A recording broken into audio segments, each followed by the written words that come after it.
Entonces, bueno, para hablar un poquito más del ketoconazol, entonces, lo que les decía, pues tienen una buena distribución. Entonces, el ketoconazol alcanza concentraciones bastante buenas en lo que es piel, tejido subcutáneo, hueso, líquido pleural, peritoneal, sistema nervioso central y ojo. Entonces, pues si hay hongos en esas estructuras, pues van a ayudar en ese tratamiento. Se prefiere más para aspergillus y candidiasis generalizadas, también para malacesias, pero pues ellos tienen actividad contra las indicaciones que les acabé de mostrar, pero pues tienen más afinidad por ciertos microorganismos, ¿no? Entonces, estas son las dosis, se maneja una vez al día durante 4 a 6 semanas, porque son tratamientos largos. Siempre van a ver que los tratamientos antifúngicos son un poquito largos, por lo mismo, por lo que los hongos pues son difíciles de erradicar por esa estructura que tienen. Entonces, generalmente son tratamientos un poquito largos. Ya cuando uno ve que desaparecen las lesiones en la piel, se recomienda seguir con el tratamiento unas semanitas más para evitar que el hongo regrese, por si hay alguna esporita por ahí que no vuelva otra vez a proliferar, ¿no? Entonces se recomienda eso, que cuando se desaparecen las lesiones, pues se continúe unas semanas más para evitar pues que el hongo vuelva, recidivas. Profe, una pregunta. Sí. Digamos, en cuestiones de esos baños medicados, ¿qué tan malo es que hagan esos baños medicados y que no utilicen algún tipo de fármaco? Como, o sea, como así baños medicados sin ningún tipo de fármaco. O sea, me refiero a que, digamos, en esos baños medicados hay algunos azoles que se utilicen. Sí, claro, sí, ya vamos a hablar de esa parte de los tópicos, pero sí, claro, también ellos vienen así en forma de baños, ¿no? De enjuagues, sí, claro. Los tópicos vienen así de esa forma, sí. Ok, profe, gracias. Listo. Pero sí, ya hablamos un poco de esos.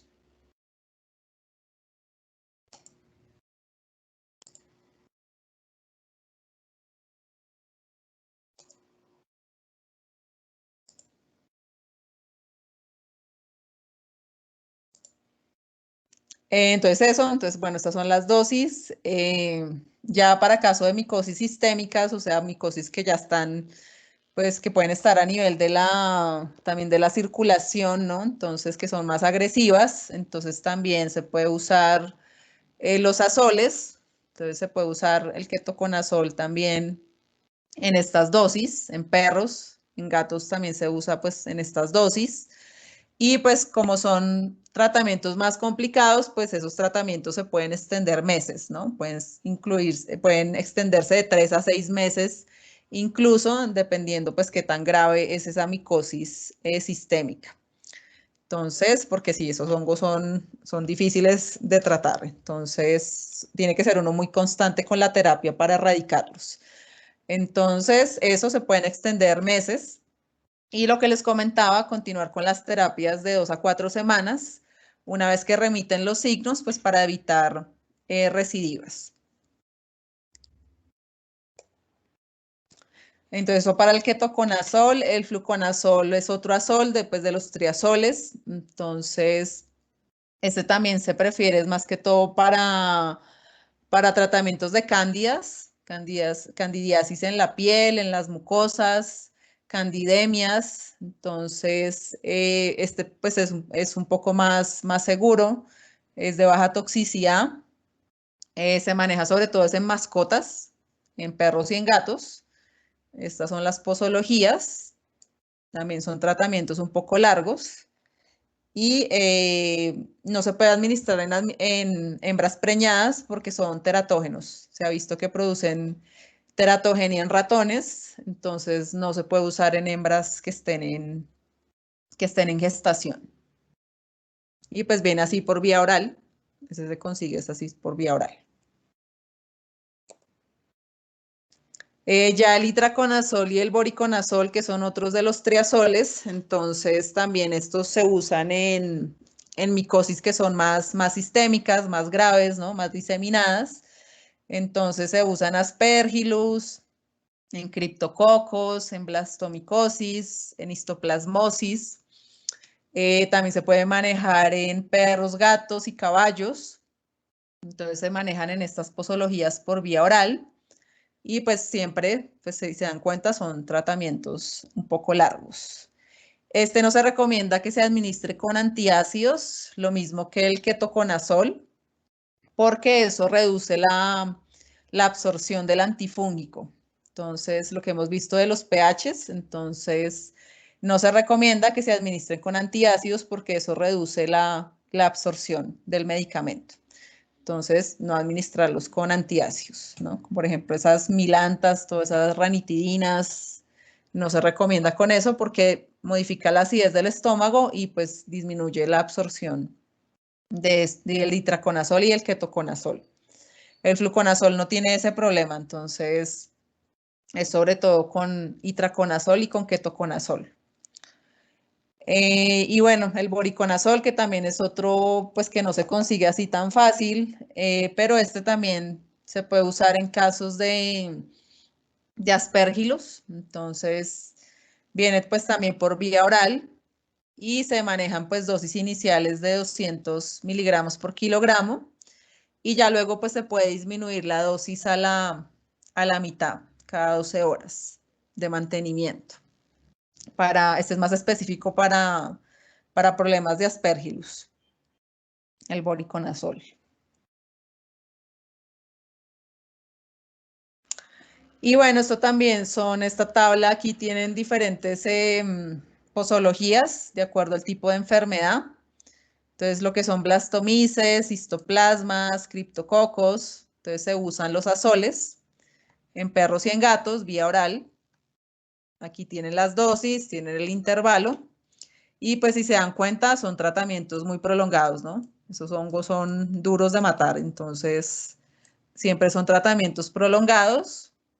Y pues una vez se van los síntomas, pues se recomienda continuar un poco más la terapia por si queda por ahí alguna espora, algún hongo por ahí. Pero pues si se dan cuenta, pues son tratamientos prolongados. Entonces eso para los sistémicos, ya los que vienen tópicos, entonces también ellos vienen en cremas, vienen en baños, en champús, en enjuagues, que es lo que preguntaba ahorita Paula. Entonces, los que vienen así tópicos son estos de acá, porque no todos vienen tópicos, solamente algunos. Entonces, los que van a conseguir en cremas, pues está el clotrimazol, el miconazol y el ketoconazol, ese viene en cremas. Vienen en enjuagues también. Entonces viene el enilconazol, que ese también es para diluir en agua y se baña el animal con eso. Y champús, también vienen en champús. Entonces viene el miconazol y el ketoconazol. Entonces de los que más vienen tópicos son estos: miconazol, ketoconazol, clotrimazol, enilconazol. Todos esos vienen por vía tópica porque muchas veces los hongos responden con terapia tópica solamente. No hace falta la terapia sistémica muchas veces, dependiendo pues la lesión que tenga el animal. Pero pues si están así en la piel, como las fotos que les mostraba, eso generalmente el hongo responde con la terapia tópica, solo que toca ser muy constante, ¿no? Con el tratamiento. Entonces, para los enjuagues, entonces se recomienda que se apliquen 2 veces por semana durante un mes. Y lo mismo cuando desaparezca el honguito de la piel, que ya se le empieza a ver pelo al animal, que ya empieza a desaparecer la alopecia, entonces ahí se le recomienda que seguir la administración unos días más para evitar pues que el hongo regrese. Entonces, por si hay alguna esporita por ahí que pueda otra vez producir otra vez las lesiones, ¿no? Entonces eso se recomienda con los enjuagues. Las cremas también pues toca hacer constante, 1 o 2 veces al día, hasta que desaparezcan las lesiones o hasta 3 semanas. Entonces, esto siempre con los tratamientos de hongos, pues hay que ser bastante juicioso, bastante constante, porque es que son difíciles de erradicar. Entonces, Eso por ese lado. Y bueno, este también se consigue acá, este es bastante bueno. Estos son enjuagues que se diluye en agua y pues se baña el animalito con eso. Y pues responde bastante bien el hongo, o sea, el hongo se va, desaparece. Entonces, muchos de ellos con solo terapia tópica se van, ¿no? Pues depende del tipo de hongo que tenga el animal. Y también los van a encontrar mucho de esta forma. Entonces los van a encontrar en cremas y los van a encontrar que vienen con otros principios activos. Entonces vienen con betametasona, vienen con antimicrobianos y viene el antifúngico. Entonces eso se puede usar también en todas las especies domésticas, eso está indicado en todos, y también sirven esos casos de hongos, por ejemplo. Entonces, la betametasona pues va a ayudar con el prurito, por eso es que viene con este antiinflamatorio ahí, porque ayuda con el prurito, muchas veces los animales se rascan, entonces eso ayuda a controlar ese rascado, ¿no? Ese prurito en la piel. Viene también con el clotrimazol para el caso de que haya hongos y pues antimicrobiano en caso de que haya también por ahí bacterias. Entonces estas cremas sí las van a encontrar bastante en su práctica profesional, que vienen así esos triconjugados así, vienen esos tres. Viene el antiinflamatorio, el antifúngico y el antimicrobiano. Es muy usual que los pongan así los laboratorios. Entonces eso, bueno, el clotrimazol entonces también sirve para mastitis por hongos, aspergillus. Las concentraciones fungicidas permanecen hasta 3 días después de la aplicación con el clotrimazol, pero pues depende también de la concentración. Por eso es que ven que algunas aplicaciones solamente es para un día, por ejemplo, porque el clotrimazol permanece hasta 3 días, las concentraciones fungicidas, pero pues depende de la concentración. No es que todos vayan a durar pues 3 días, depende de la concentración del clotrimazol. Pero este sí solamente lo encuentra uno tópico, el clotrimazol, que seguramente también lo han escuchado. Entonces eso para los azoles, esos son de los que más se consigue uno, son de los más fáciles de conseguir, son los que más se usan. Entonces esos son los azoles, que también en las lecturas que les puse en el aula les van a hablar más de los azoles. Entonces eso, esos son los azoles. Esto ya es otro tipo de antifúngico diferente. Entonces son los macrólidos poliénicos sistémicos, así se llama el grupo. Y aquí está la anfotericina B. Uy. Entonces la anfotericina B, pues esto ya se usa es en micosis que son más graves, más diseminadas, más sistémicas, ¿no? Esto no es de uso así tan habitual, es cuando es una micosis así más severa. Entonces se usa pues la anfotericina B.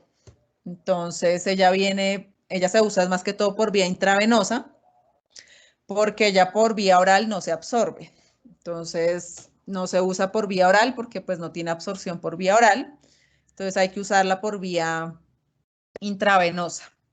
Ya si uno tiene pues una infección a nivel gastrointestinal, pues la puede uno administrar por esa vía, porque va a ser más ahí por contacto, ¿no? Que va a ser el efecto. Entonces, pero sí, esto no se absorbe por vía oral. Entonces, si hay una infección gastrointestinal, pues sí nos puede servir porque nos va a atacar ahí el hongo que está pues a nivel gastrointestinal y pues se va a eliminar en la materia fecal, pero se usa es por vía intravenosa cuando hay infecciones micóticas sistémicas. Entonces, se tiende a diluir en dextrosa al 5% para administrarla pues ahí a través de los fluidos. Se usan estas dosis de acá. Entonces, aquí se puede usar para mascotas, para grandes animales. Se manejan estas dosis por miligramos por kilogramo de peso. Y pues también tratamientos largos, ¿no?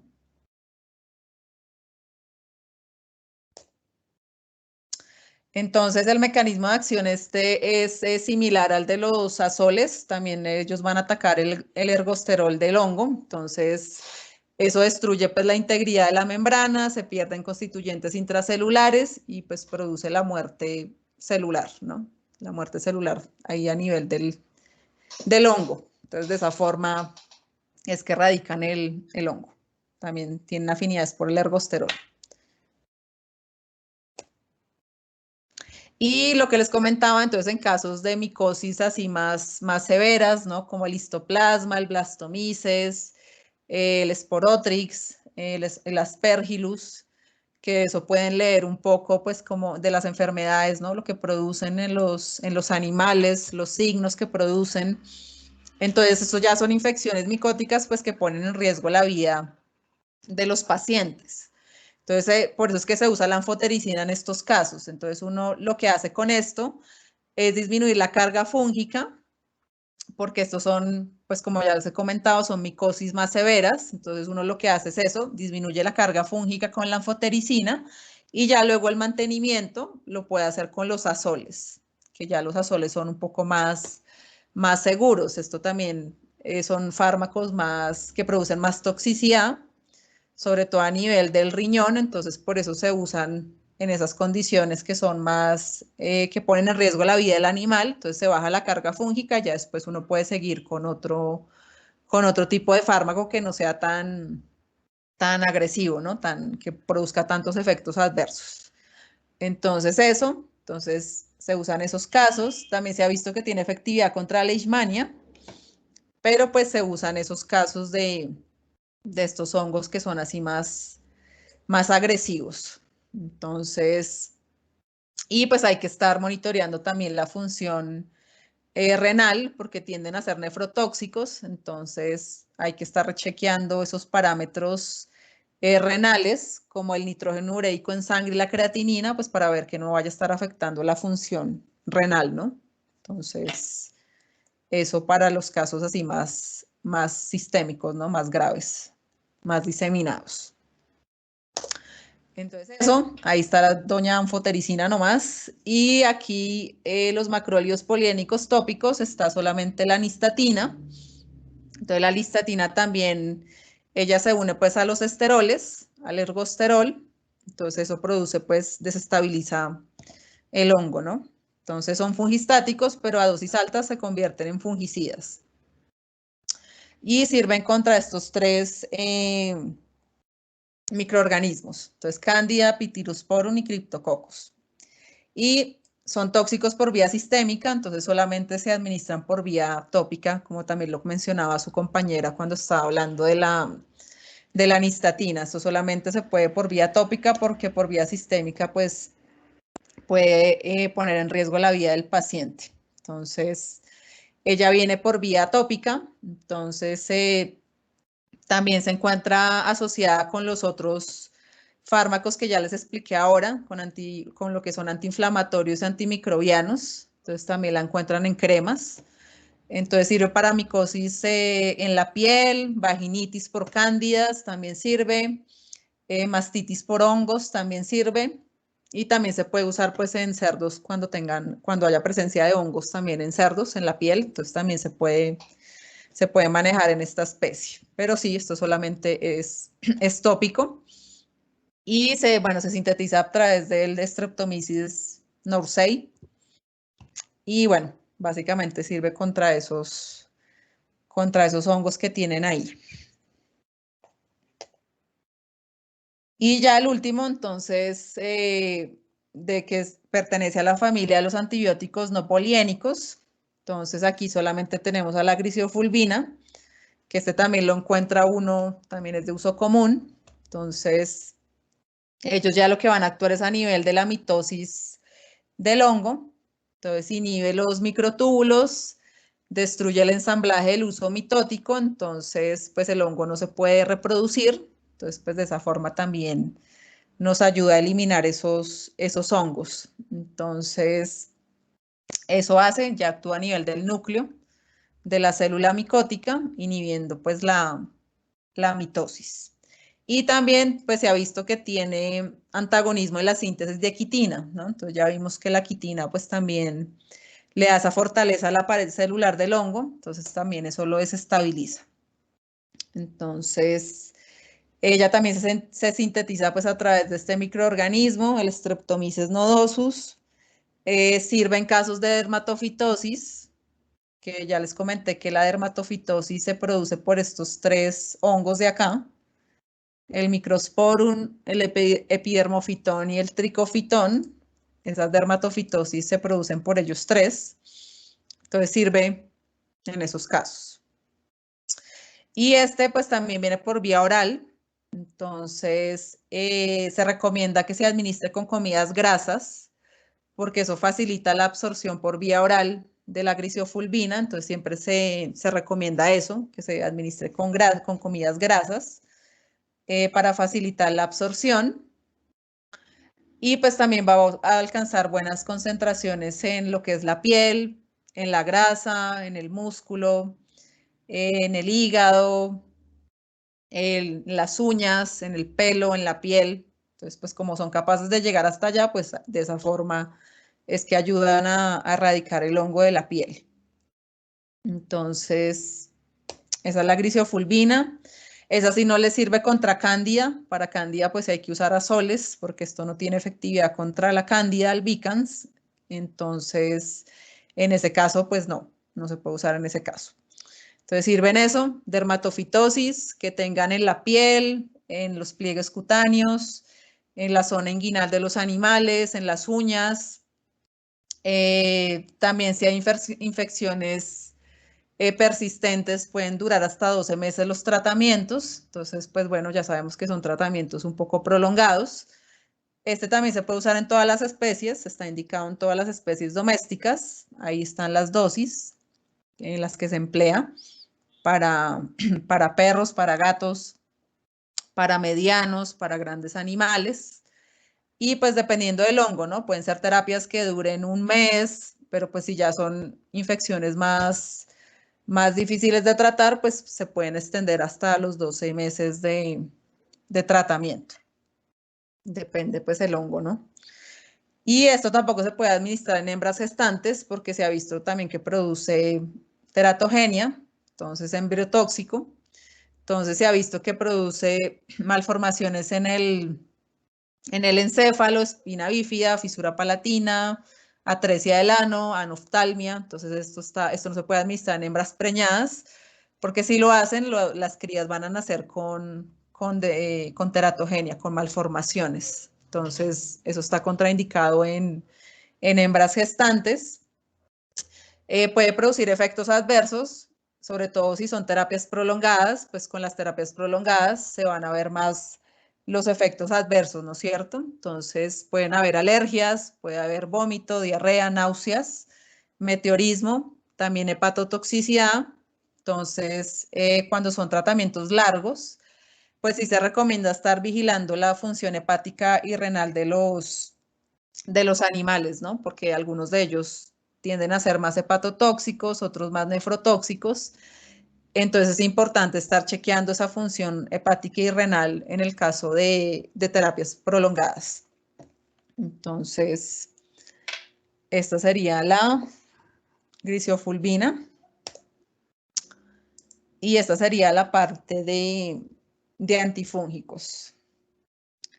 Entonces, no sé si de momento tengan más dudas de la parte de antifúngicos.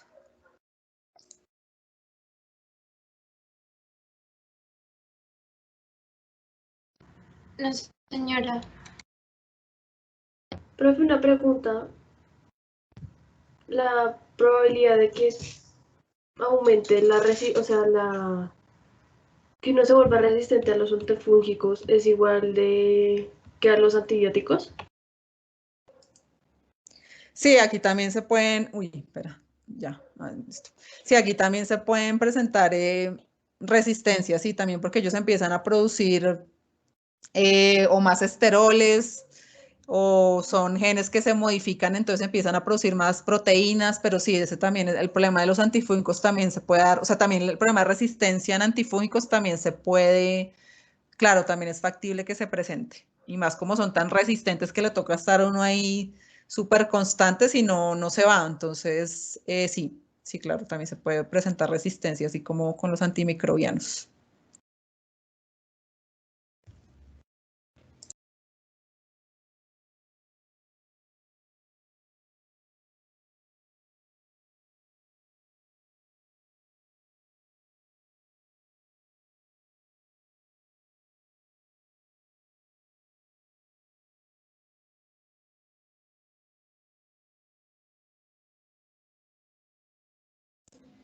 Entonces ahí en las lecturas que les puse en el aula, pues eso, les van a hablar de las diferentes especies, les van a hablar otra vez de los azoles, de la anfotericina, de la grisiofulvina, pero bueno, ya con esta explicación, pues eso lo van a entender mucho mejor, ¿no? Para complementar esa parte de antifúngicos, más la presentación que va a grabar su compañera, entonces, pero sí, tratar de que esté mejor el audio y eso, porque es que si no se cortaba mucho.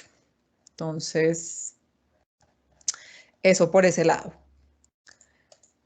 Entonces sería eso. Dudas que tengan de antifúngicos. Profe, Sí. yo tengo una duda de que depende de que pues uno como el veterinario dictamine un antifúngico, ya sea oral o tópico.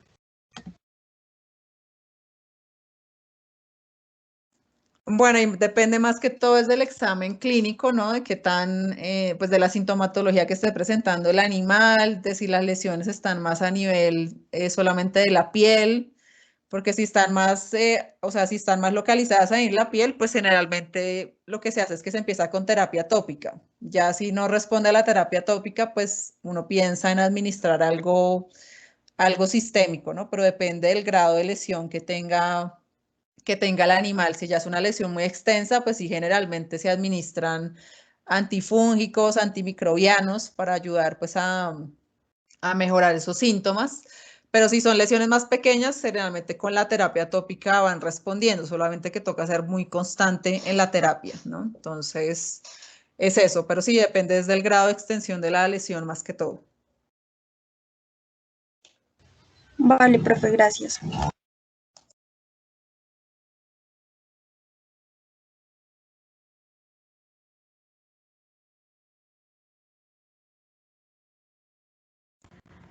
Profe, y digamos, en cuanto a los enjuagues y a los champús que existen, dado el caso que no sea efectivo ese tratamiento, ¿qué podría hacerse aparte de administrar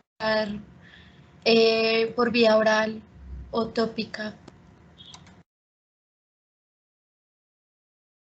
No, en ese caso, si la terapia tópica no funciona después de un tiempo prudente, pues digamos por ahí 3 semanas, ¿no? Que es generalmente lo que le toca a uno estar ahí con el hongo.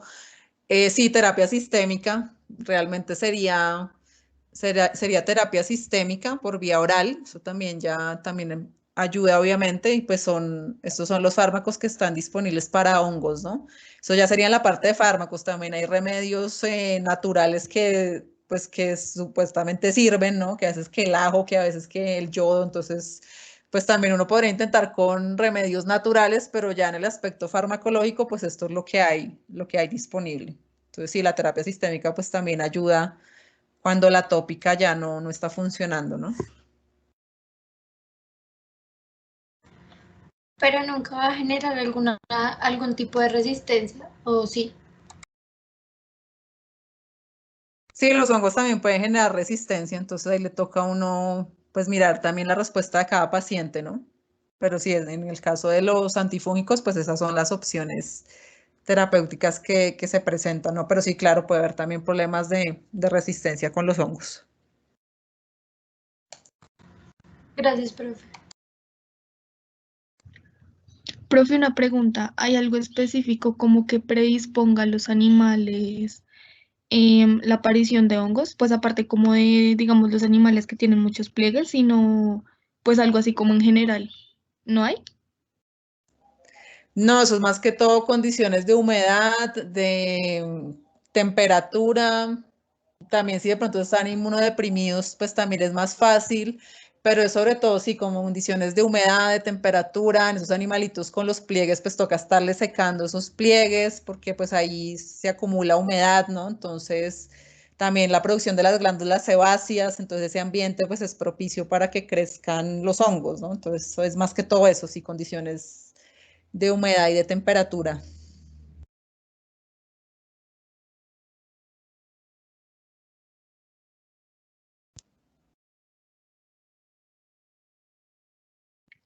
Profe, pero, o sea, ¿siempre va a ser por esas condiciones o puede ser por algún otro factor? Como un factor desencadenante aparte de los que nombraste, ¿puede haber? Pues sí, son básicamente, sí, condiciones ambientales o si también pues el hongo está por ahí en el ambiente, sí, inmunosupresión, ¿no? Entonces también facilita que los hongos se colonicen en la piel, ¿no? En las estructuras. Pero bueno, eso también de las enfermedades que les mencionaba, pueden revisar los factores predisponentes, pero sí, los hongos están muy asociados con condiciones también ambientales, ¿no? Y el sistema inmune del animal. Vale, profe, gracias.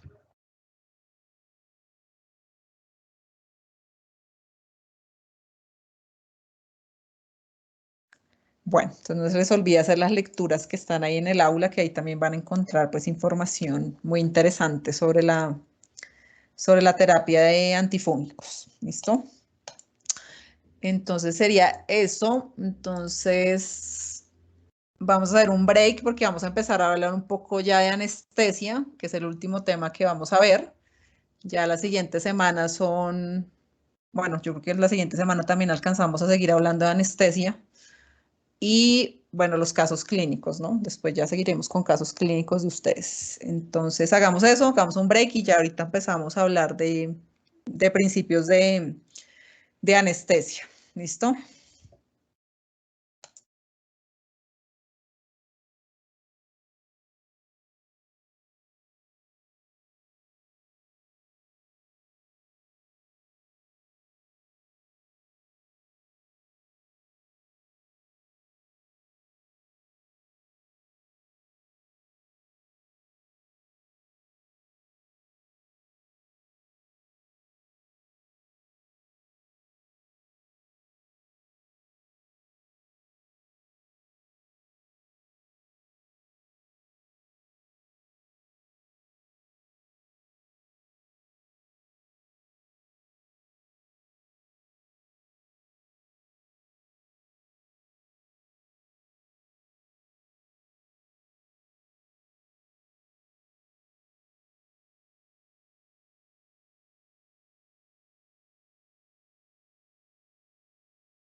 hablando y ya luego haremos la parte de casos clínicos.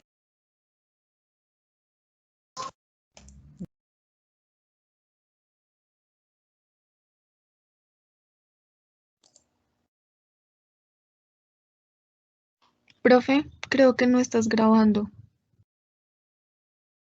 ¿No? No, sí, ahí sí está grabando. Sí, profe, llevas 2 horas de grabación, sí. Ah, pues Ok. es que a mí no me aparece, qué pena, profe. Me Ah, aparece listo, como dale. si no estuviera. Aquí dice sí se ha iniciado, sí, a menos que alguno la haya parado, entonces, pero no creo. No, pero mira, si aquí dice que se ha iniciado, sí, se está grabando. Sí, ahí Ah, debería sí, profe. quedar. Sí, profe, qué ¿Listo? pena, es que a mí sí no me aparece. A mí me aparece como si no estuviera. Ah, ok, vale, pero no, sí, ahí está, listo. Igual, gracias por estar pendientes de eso también.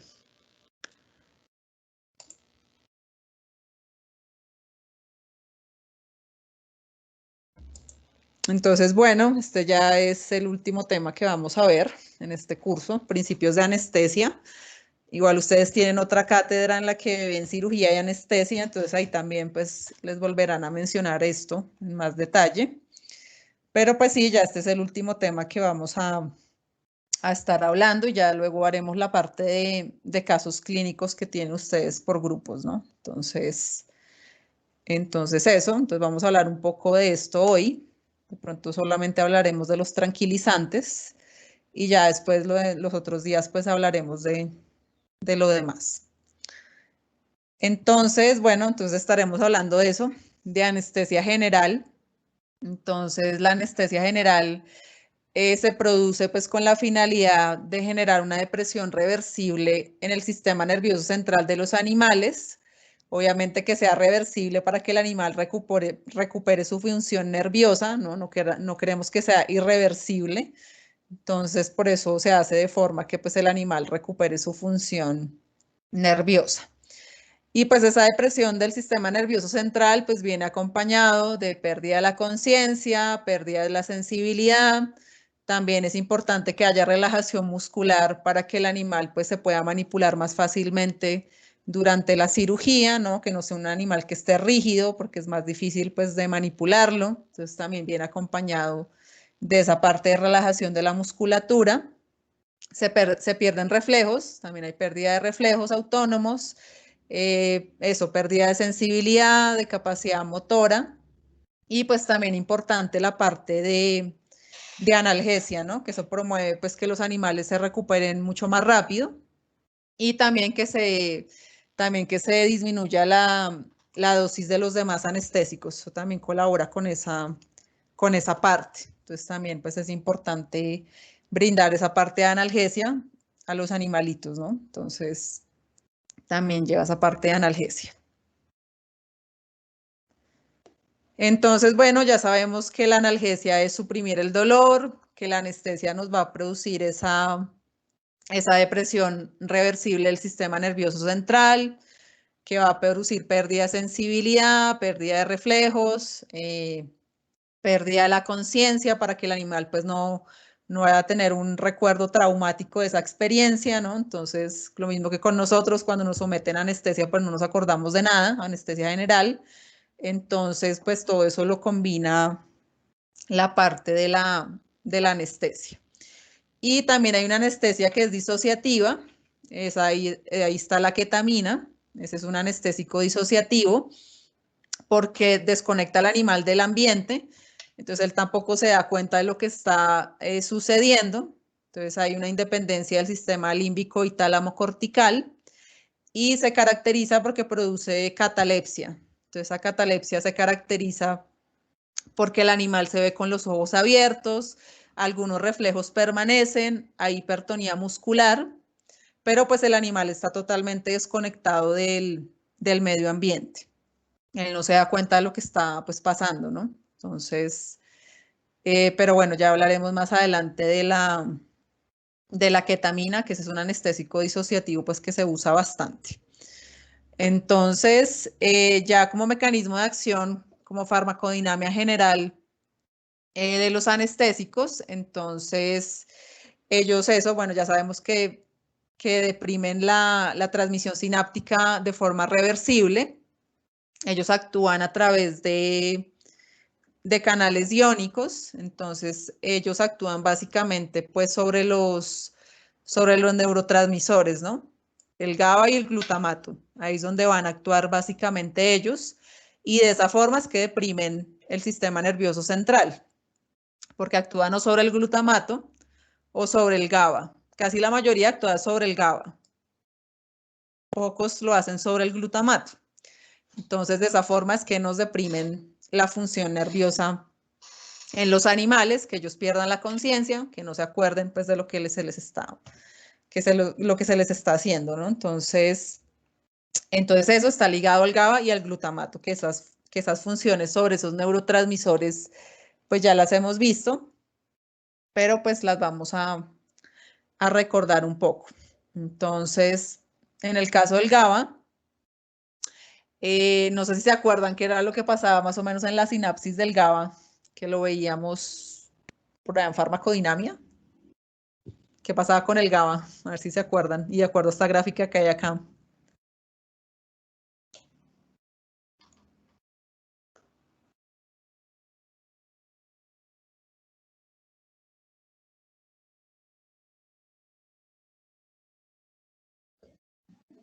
Profe, el GABA permite la entrada de cloruro a la célula. Sí, ¿y qué pasaba cuando entraba cloro? Había relajación muscular y, o sea, permitía que el perro hiciera contracción, creo. No. ¿Quién más?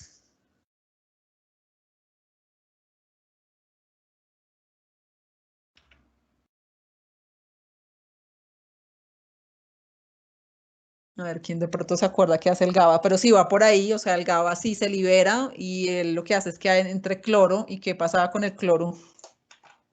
Profe, no inhibía, es que no me acuerdo, inhibía. Profe, eso no era. Discúlpame. No era lo de que, digamos, el cloro pues hacía una hiperpolarización de la neurona. Exactamente, muy bien. Entonces, sí, ahí cuando entra cloro, que aquí lo ven, entonces como el cloro tiene carga negativa, pues deja esto negativo por dentro. Entonces hay hiperpolarización, entonces hay inhibición de los potenciales de acción, ¿no? Se inhibe la transmisión de los impulsos nerviosos. Entonces, eso lo hacen la mayoría de los tranquilizantes y anestésicos. Entonces ellos van a actuar sobre eso, sobre los canales de cloro ligados al receptor GABA, que aquí pues ven la sinapsis, ¿no? La neurona, ay, esperen que se me hizo el cursor. La neurona presináptica, aquí está la hendidura sináptica y aquí está la neurona postsináptica, ¿no? Aquí está. Entonces ahí el GABA se libera, el va y actúa en esos receptores de la membrana postsináptica, hace que se abran los canales, porque esto está asociado a canales iónicos, entonces por ahí entra cloro, entonces el cloro lo que hace es que pone esto negativo y pues se inhibe la transmisión de impulsos nerviosos. De esa forma es que deprimen el sistema nervioso central. Y la mayoría hacen esto. La mayoría de anestésicos van a estar más afinidad sobre el GABA, ¿no? Son agonistas del GABA. Entonces, eso es lo que va a pasar a nivel del GABA, hiperpolarización, cuando queda muy negativa. Y hay otros poquitos que lo que hacen es esto, actuar sobre el glutamato. Entonces, también aquí el glutamato, bueno, veíamos cómo él se almacena en las vesículas, se libera y va a actuar en los receptores. Entonces, hay unos que actúan como antagonistas de los receptores NMDA. Entonces aquí lo que hacen es que le bloquean el receptor al glutamato y pues el glutamato no puede actuar, entonces van a ver también inhibición de esos impulsos nerviosos, ¿no? Porque está bloqueando el receptor del glutamato. Y pues ya sabemos que este es el principal neurotransmisor excitatorio del sistema nervioso central, ¿no? Entonces de esa forma también ellos inhiben la transmisión sináptica. Entonces, eso lo hacen unos pocos, la mayoría lo haces a través del GABA. pero pues hay otros que actúan aquí como antagonistas de los receptores NMDA del glutamato, que ahí está la ketamina y la tiletamina, esos son los que hacen esto de acá. Esos actúan sobre, sobre el glutamato, ahí a nivel del sistema nervioso central. Entonces, eso como forma así general de los mecanismos de acción de los anestésicos, de los tranquilizantes.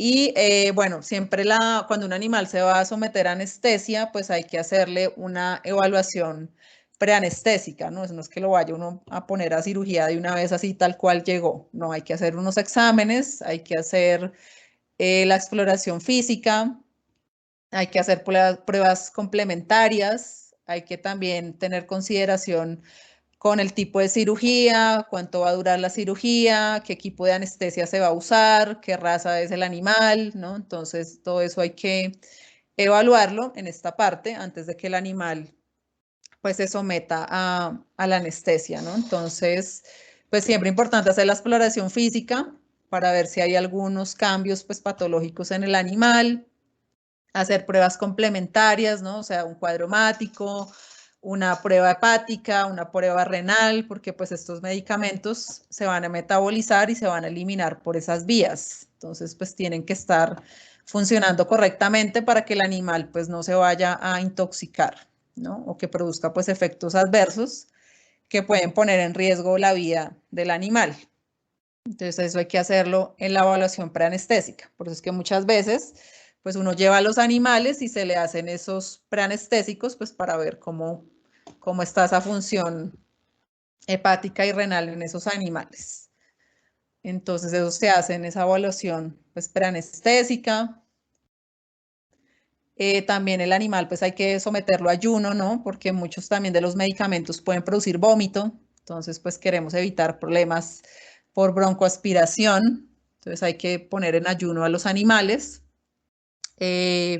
Las especies mayores generalmente los tiempos de ayuno fluctúan entre 24 horas y las especies menores de 12 a 24 horas el ayuno que deben tener. Por aquí está sonando algo, no. ¿Escribieron algo? No.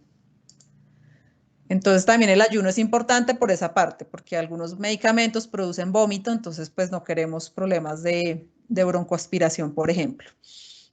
Entonces eso, el ayuno también es importante antes de que reciban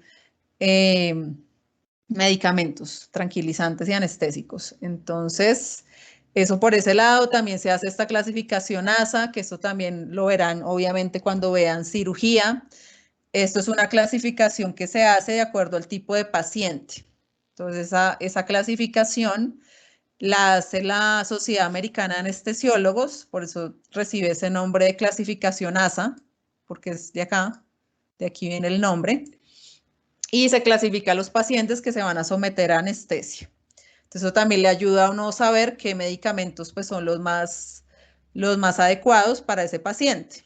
Entonces, y se hace esta clasificación, que eso lo van a ver en cirugía. Entonces, ASA 1 es un paciente normal, es un paciente saludable, que no tiene ningún problema de salud. El ASA 2 ya es un paciente que tiene una enfermedad sistémica leve, entonces puede ser una enfermedad cardíaca que está compensada, puede ser una fiebre leve, o sea, es un paciente tampoco que está así grave, o sea, es una enfermedad leve. El ASA 3, entonces ya es un paciente que está más grave, es un paciente con enfermedad sistémica severa, entonces puedes tener una deshidratación moderada, puede estar hipovolémico, puede estar anémico, puede tener caquexia, entonces eso ya es un paciente ASA 3. Ya un paciente ASA 4 es un paciente que tiene una enfermedad sistémica severa que compromete la vida del paciente. Entonces también muchas veces la cirugía pues se asocia para tratar de salvar pues la vida de ese paciente. Y el ASA 5 ya es un paciente que pues se espera que no vaya a sobrevivir. Entonces esa clasificación se hace cuando los animalitos se van a someter a anestesia. Entonces esa es la clasificación ASA. Eso también se hace pues antes de someterlos a anestesia. Y esto tiene unos pasos, ¿no? No es que le vaya uno a poner el anestésico de una vez al animal, ¿no? Esto tiene que ser un proceso también agradable para el animal y pues para que el veterinario sea también más fácil de manipular ese animal, ¿no? Entonces, lo primero que se hace es la premedicación. Entonces, la premedicación tiene una finalidad, ¿no?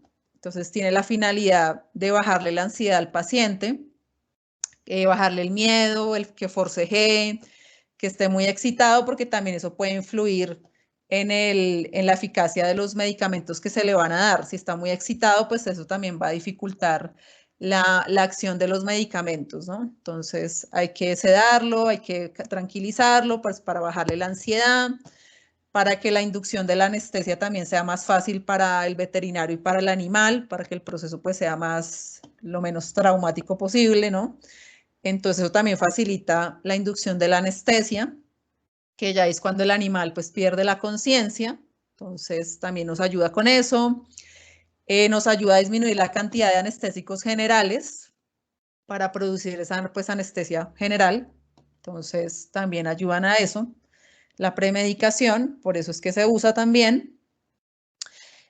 También por qué la usamos, porque nos sirve para contrarrestar los efectos nocivos que tienen los demás medicamentos. Entonces, nos ayuda a controlar, por ejemplo, exceso de secreciones, como dice ahí, hipersecreción salival y bronquial, bradicardias también nos ayuda a controlarlas, entonces también nos ayudan con esos efectos adversos que pueden tener los medicamentos que hacen parte de la anestesia. Entonces también por eso se usan. Y pues también para producir sueño, para producir analgesia. Entonces pues también para eso se usa la premedicación. Entonces el primer paso antes de someter a los animales ¿a qué? Anestesia, la premedicación. Entonces eso pues ya vimos que se hace la evaluación preanestésica, que incluye pues todos esos exámenes, la exploración física, el ayuno, la clasificación ASA, pero ya cuando el animalito pues va a tener la cirugía, como para que lo vayan así visualizando, es la premedicación. Entonces ahí se van a administrar diferentes tipos de medicamentos. Generalmente son estos tres los que van en la premedicación. Entonces se van a poner tranquilizantes, que hay tres tipos de tranquilizantes que se pueden usar, opiáceos, que ya hemos visto, pues para la parte de analgesia, ellos también tienen efectos sedantes, y los parasimpaticolíticos, como la atropina. Entonces, esos son los que van a ser parte de la premedicación y pues el objetivo de ellos es lo que les acabo de comentar. Disminuir la ansiedad, disminuir la dosis de anestésicos generales, proveer la parte pues de analgesia. Entonces, con esa finalidad es que se premedican los animales para que el procedimiento pues sea más sencillo. Entonces, estos son los tipos de medicamentos que se van a usar en la premedicación. Entonces, primero vamos a hablar de los parasimpaticolíticos. Entonces, ellos actúan a nivel de la acetilcolina. Entonces, ellos actúan a nivel de la acetilcolina. Ya sabemos que los receptores donde actúa la acetilcolina son de dos tipos, muscarínicos y nicotínicos. Entonces, cuando la acetilcolina actúa sobre estos receptores muscarínicos, va a producir una serie de respuestas en el animal, ¿no es cierto? Entonces vamos a ver que produce bradicardia, disminución de la fuerza de contracción, produce miosis, aumenta las secreciones. Entonces eso pasa porque la acetilcolina está estimulando estos receptores, principalmente los muscarínicos, que eso también lo veíamos por allá en farmacodinamia. Entonces eso pasa cuando la acetilcolina actúa sobre estos receptores, produce esta respuesta que la podemos ver en los animales. Entonces, muchos fármacos pueden hacer eso, pueden estimular la acetilcolina.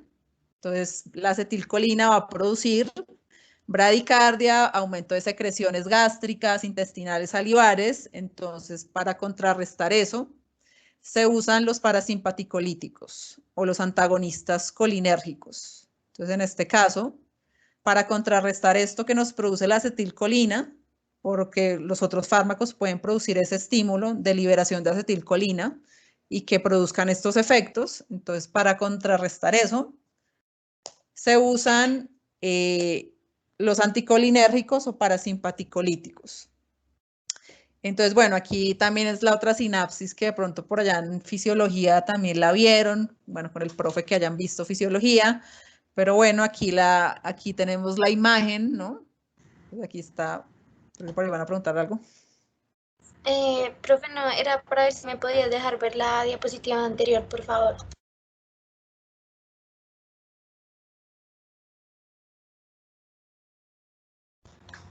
Gracias, profe. Listo. Entonces, eso es lo que produce la acetilcolina, ¿no? Entonces, bueno, aquí les puse esta sinapsis de la acetilcolina, ¿no? Que aquí está pues la neurona presináptica, la postsináptica, ¿no? La sinapsis. Entonces ahí se libera por la entrada de calcio la acetilcolina, ¿no? Aquí como ven en la gráfica. Entonces ella se libera y ella actúa también aquí en estos canales. Entonces entra sodio y sale potasio y bueno, eso produce esa transmisión nerviosa, ¿no? Entonces produce esa serie de qué defectos en los animales. Entonces, esto es simplemente la sinapsis de la acetilcolina para que pues recordárselas y pues ya sabemos que produce este tipo de respuestas. Entonces, por esas razones que se usan en la premedicación este tipo de medicamentos que se llaman anticolinérgicos o parasimpaticolíticos. Entonces, la atropina es el principal de este grupo. También está el glicopirrolato, ese también es otro anticolinérgico, pero la atropina pues se usa bastante. Entonces, ella se usa en todas las especies domésticas y nos va a ayudar a controlar pues ese exceso de secreciones, ¿no? Va a reducir la salivación, va a reducir las secreciones de las vías respiratorias superiores, va a controlar la bradicardia porque está bloqueando los receptores muscarínicos de tipo 2, entonces por eso también produce que se aumente la frecuencia cardíaca, produce midriasis, lo contrario a lo que produce la acetilcolina.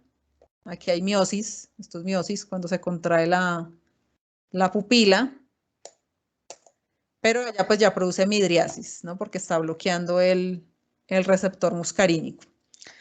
También relaja la musculatura lisa bronquial, entonces por esas razones que se usa la atropina a veces dentro de los protocolos de premedicación, sobre todo para reducir secreciones y para controlar la bradicardia que pueden producir los otros fármacos que hacen parte pues del protocolo anestésico. Entonces eso, esta es la atropina, esa se pone por vías parenterales. Entonces eso para la atropina, que ella también es el antídoto pues de intoxicaciones, ¿no? Por ejemplo, con organofosforados y carbamatos, porque eso es lo que produce ese tipo de intoxicación, ¿no? Por el exceso de acetilcolina. Entonces, también esas se usan en esos casos de intoxicación porque le bloquea el receptor muscarínico a la acetilcolina, entonces pues va a ayudar un poco con la sintomatología que presenta ese animal. Pero en caso de anestesia, pues esa es la razón por la cual se usa la atropina a veces en esos protocolos de premedicación. Entonces eso, ya también esa parte de premedicación lleva los tranquilizantes, eso ya son otros fármacos que lo que van a hacer es bajar la ansiedad del animal, pero el animal sigue consciente. Entonces hay 3 tipos de familias de tranquilizantes que se pueden usar.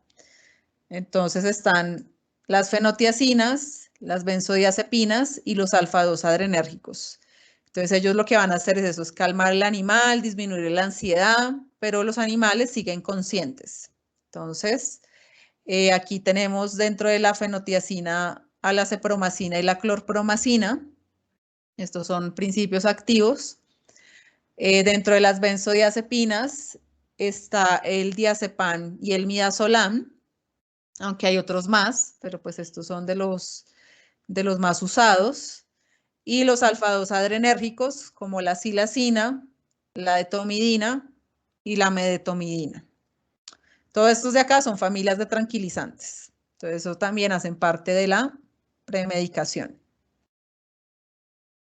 Entonces, pues vamos a hablar de cada uno de ellos. Entonces, dentro de la familia de las fenotiacinas están estos. Estos son algunos principios activos que hacen parte pues, de las fenotiacinas. Entonces, esto se puede usar también en prácticamente todas las especies domésticas. Entonces, se maneja, esto viene por vía oral y por vías parenterales también se consigue. Entonces, esto lo que tiene es un efecto también depresor en el sistema nervioso central. Entonces, ellos lo que hacen es bloquear los receptores de dopamina y pues la dopamina también es un neurotransmisor que tiene pues actividad excitatoria, ¿no? Entonces, si le bloqueamos el receptor a la dopamina, pues ella no puede actuar y eso va a generar que el animal se le baje la ansiedad, que se calme, que se tranquilice, pero sigue consciente. Entonces, eso es lo que hacen las fenotiacinas. La afinidad máxima se expresa sobre estos receptores de dopamina, que esos son los nombres que reciben los receptores de dopamina, donde actúa la dopamina. Entonces, ellos lo que hacen es que son antagonistas de los receptores dopaminérgicos y de esa forma, pues el animal se calma. Entonces, esa es la actividad de las fenotiacinas. También tienen efectos, pues tienen efectos farmacológicos y adversos. Entonces, pues ya sabemos que nos va a calmar el animal, le va a bajar la ansiedad, lo va a relajar, lo va a sedar, va a estar indiferente a estímulos externos, pero pues el paciente sigue consciente. Entonces, la cepromacina no produce analgesia ni sueño. Eso es lo que tiene ella, que no produce analgesia ni sueño, entonces por eso es que toca ponerlo junto con analgésicos, ¿no? Para la parte del dolor. Entonces, eso. Este también es antiemético. Este no va a producir vómito porque está bloqueando los receptores de dopamina que están en el centro del vómito. Entonces, pues no va a generar vómito porque está bloqueando estos receptores. Cuando se estimulan estos receptores en la zona del vómito, eso produce vómito. Pero como lo está bloqueando la cepromacina, pues no debería por qué haber vómito con la cepromacina. Ya efectos adversos, si produce vasodilatación, hipotensión y bradicardia, porque bloquea receptores de adrenalina de tipo alfa 1. Entonces, por eso es que puede producir ese tipo de efectos adversos. Entonces, por eso es que no se usa en ciertas razas que también tienen problemas asociados a hipotensión, a bradicardia. Entonces, por eso es que se evita el uso de la cepromacina en ciertas razas de perros, como los braquicéfalos, porque esos sufren de hipotensión, de bradicardia, entonces eso les va a potenciar eso, ¿no? Entonces por eso se prefiere no usarlos en ese tipo de razas, por la hipotensión y la bradicardia que produce. Y bueno, metabolismo renal por conjugación, ya sabemos en qué consiste la conjugación, y excreción renal. Entonces por eso es que es importante pues hacer las pruebas antes de que se sometan a anestesia, ¿no? Porque pues estos fármacos, ese es el metabolismo y la excreción que siguen. Entonces este de acá es el Tranquilan, seguramente también lo han escuchado, entonces ese puede hacer parte de los protocolos de premedicación. Bueno, aquí hay más efectos adversos que se pueden pues observar, entonces ataxia, temblores, espasmos musculares. Está contraindicada en animales epilépticos porque se ha visto en los estudios pues, que produce convulsiones. Entonces está contraindicada en esos casos. Puede producir pues también hipotermia, hipotensión y bradicardia, por lo que les acabo de comentar, por lo que pues bloquea esos receptores adrenérgicos. Entonces ese es de los principales efectos adversos que tiene la cepromacina, que produce hipotensión, bradicardia, entonces ese es de los efectos adversos que más toca vigilar pues con ella, ¿no? Y bueno, a nivel gastrointestinal pues puede producir constipación, sequedad de la boca, anorexia, pero bueno, esto ya es son efectos como más menores comparado con la hipotensión y con la bradicardia, ¿no? Entonces, estos son algunos efectos adversos que tiene la cepromacina, o bueno, los del grupo de las fenotiacinas. Entonces, es un grupito de tranquilizantes. El otro son las benzodiazepinas.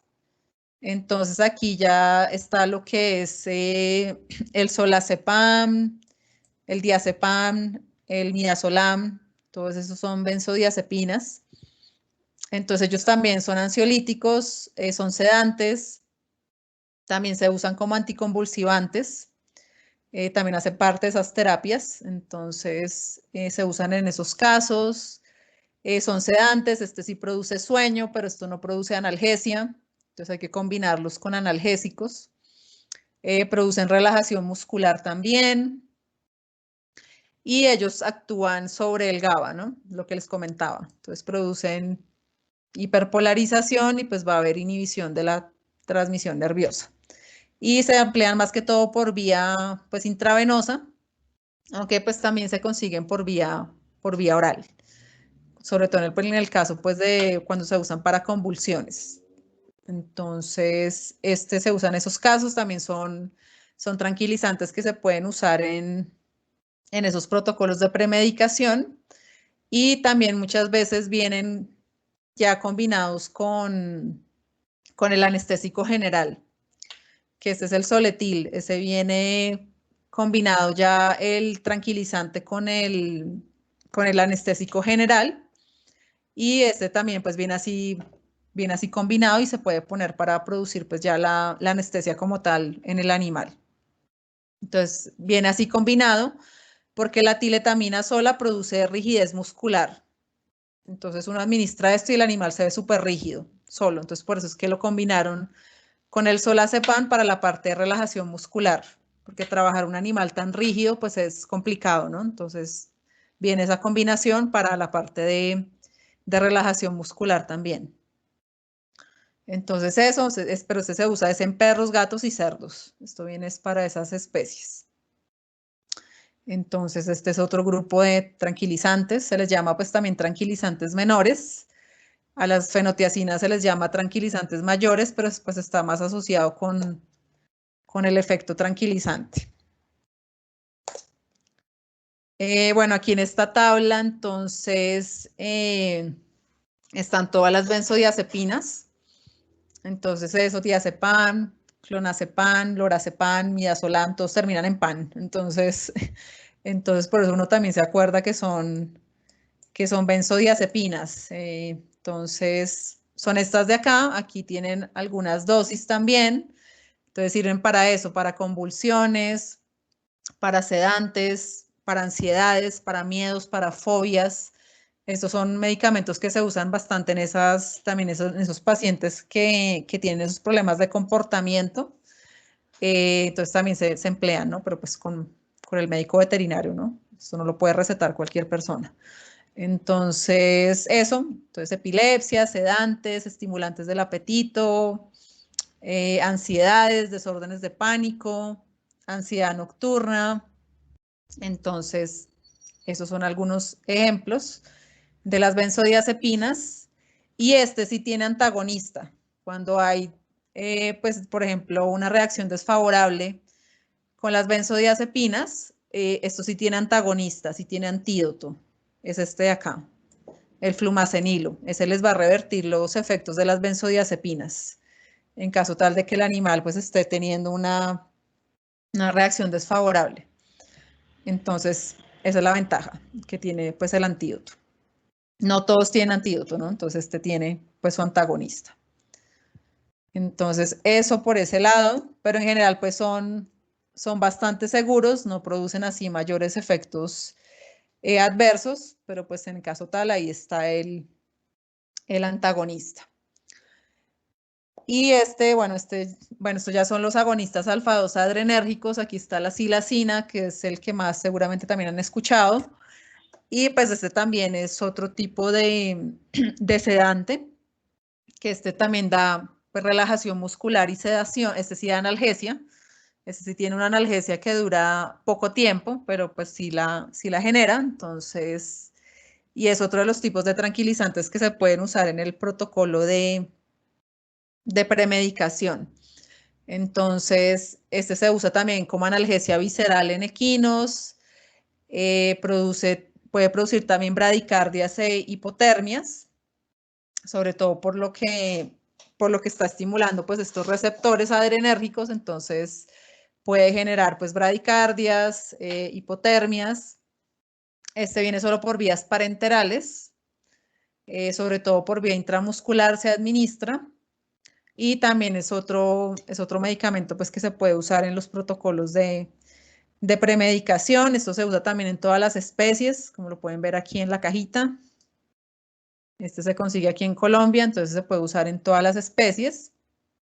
Pero sí produce pues vómito en perros y en gatos. Entonces por eso es importante la parte del ayuno, ¿no? Entonces estos son otros que se pueden usar a nivel de premedicación. Y ellos lo que van a hacer es inhibir la liberación de catecolaminas, ¿no? Eso es lo que hacen los agonistas del receptor alfa-2 adrenérgico. Entonces, de esa forma, pues el animal también se tranquiliza.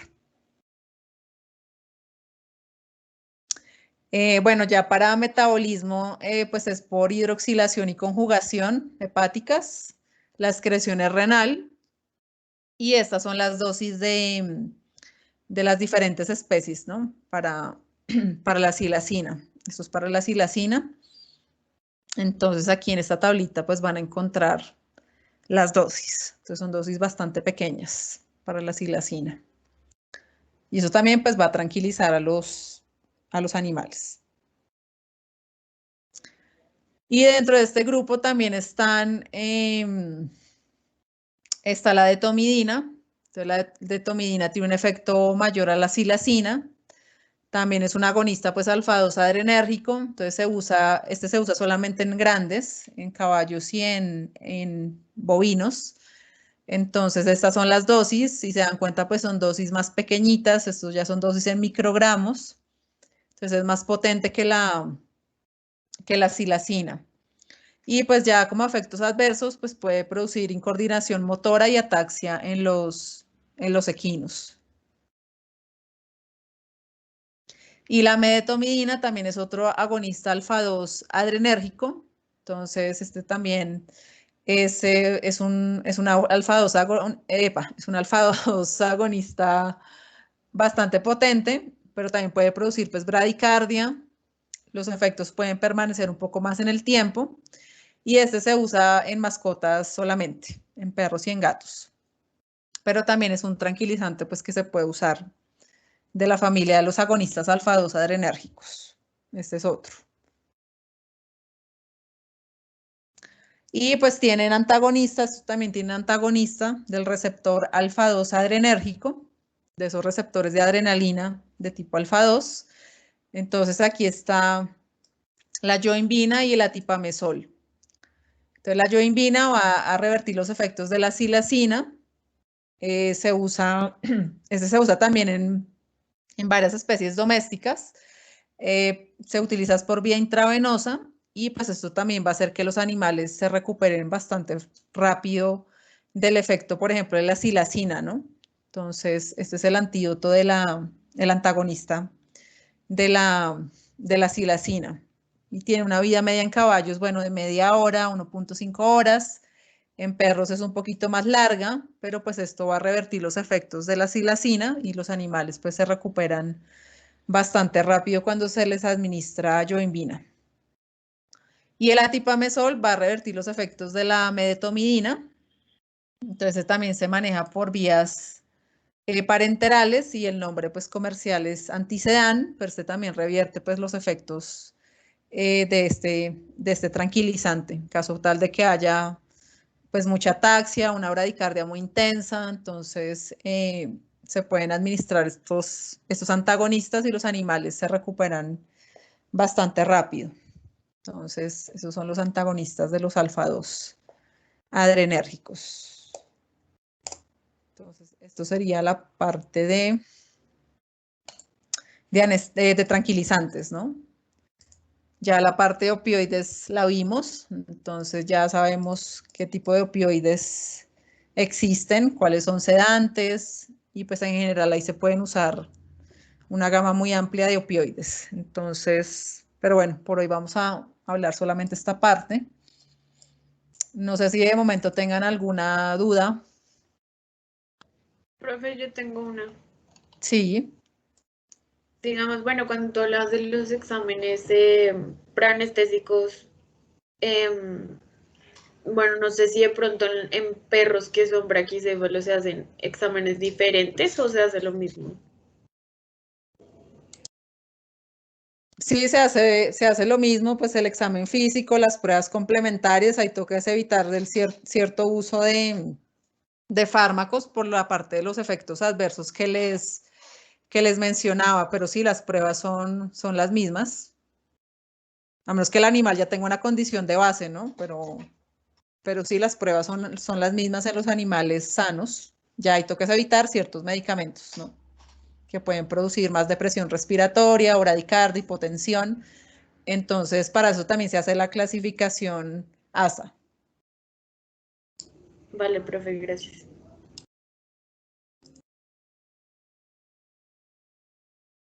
Bueno, chicos, entonces sí, por hoy dejamos hasta acá y les quedan las lecturas de antifúngicos y también pues pueden ir leyendo en sus horas de trabajo independiente más sobre tranquilizantes si quieren, sobre la atropina. Entonces ahí también pueden leer más de ese tema. Entonces sería eso, ¿listo? Entonces nos hablamos el viernes, sí, el viernes. Entonces que estén bien, chicos, que tengan un buen día. Chao, chao.